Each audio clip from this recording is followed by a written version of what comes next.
Oh hey, you've got me putting my boobs back in. Hi, Phyllis Serene here with Goddess University.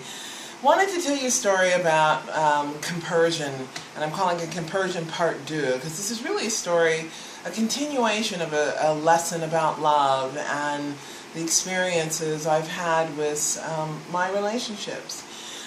So it starts with me realizing I'm less than 30 days of being a single woman again and completing the paperwork of divorcing my husband James. And we were together 16 years, and it was an amazing experience. Of course, challenging life lessons, the plans we had set for living, loving, raising children together did not take the path we thought they would, and we had our challenges with depression and not being able to get pregnant and all of those life lessons that come along when you live. And one of the things I am very grateful for was learning the lesson of Ho'oponopono. And that is a Hawaiian or Huna tradition that at the end of a relationship you sit down with each other and talk about what went right, what went wrong, what you wish you had accomplished, what you never got to say honestly to each other, and then you say 4 things. I'm sorry, please forgive me, thank you, and I love you.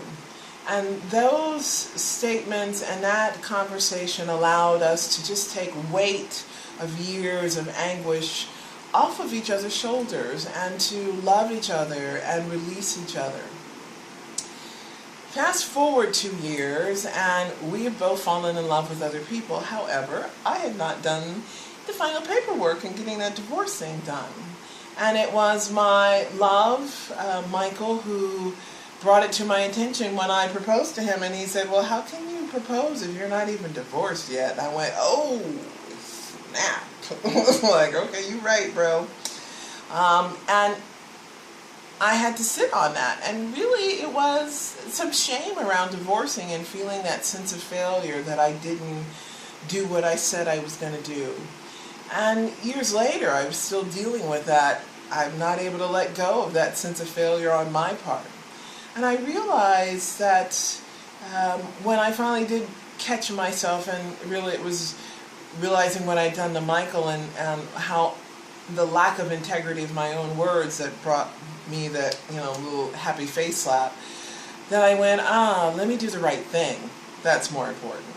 And when I did, James was ready to be divorced, and he had fallen in love, and the timing was beautiful. So as we reached out in other directions, love came back, kind of like that torus loop of energy, that electromagnetic field I talk about in the heart space of that heart chakra and that emotional space for us.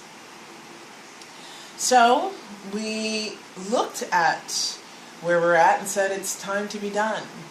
And in that love and respect that we had expressed in a conscious uncoupling type of, I guess, video that we made for each other and a saying goodbye to each other, but this time it was able to, it's like handing a baton to each other of keep loving. And I say the baton because I wanted to share a statistic I had heard years ago about there are 25 people on the planet for everybody. They're perfectly matched.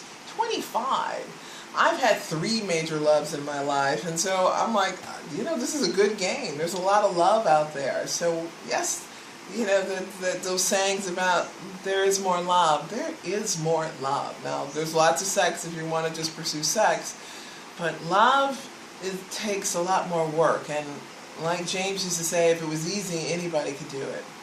So for me, that compersion was an expansion of being able to go deeper and supporting him and his ability to love again, and his love for me and supporting me in my pursuit of a new love.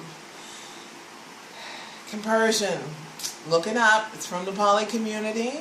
It's a great concept of being able to go deep in love. And I have chosen challenging men to love just so it was a good mirror for me to go as deep as I could. And I am grateful for that. So that's what I wanted to share with you today. Compersion, not just for breakfast anymore, or not just for kids, and hope you can go far with that love. Namaste, y'all.